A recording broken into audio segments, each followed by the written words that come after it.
In today's leadership environment, vulnerability and humility matter a whole lot when you're trying to build those connections at work.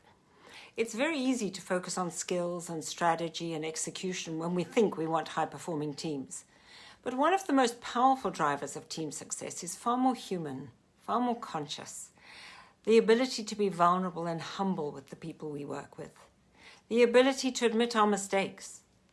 The truth is that when we hold back vulnerability, when we avoid admitting mistakes, or we never share the challenges we're facing, we almost unintentionally block trust. People can't truly connect with someone who only shows the polished, perfectly put together version of ourselves. Trust isn't built through perfection, it's built through honesty. And without trust, our working relationships become transactional instead of meaningful. A lack of humility creates another barrier. When we act as though we've got nothing to learn or can't acknowledge when we went wrong, the people around us stop offering ideas, feedback, or support. We limit not only our own growth, but the growth of the team.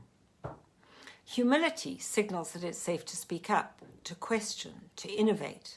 And without that safety, collaboration suffers. When we stay emotionally distant from our colleagues, teamwork becomes almost impossible. Walls go up, communication shrinks, people hesitate to engage. And as those small moments of disconnection add up, collaboration becomes less fluid, less creative, and less effective.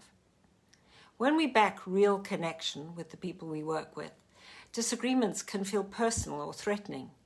But when there's trust and mutual respect, conflict becomes much easier to navigate. It becomes a conversation, not a battle.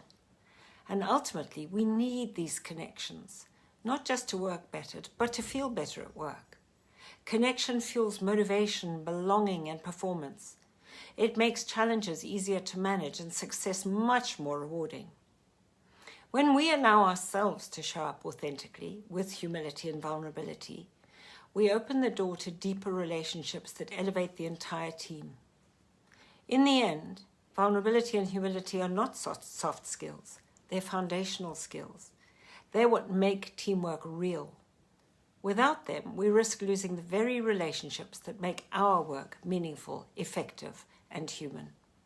So what could you do today to demonstrate your openness, your heart, your vulnerability, and your humility?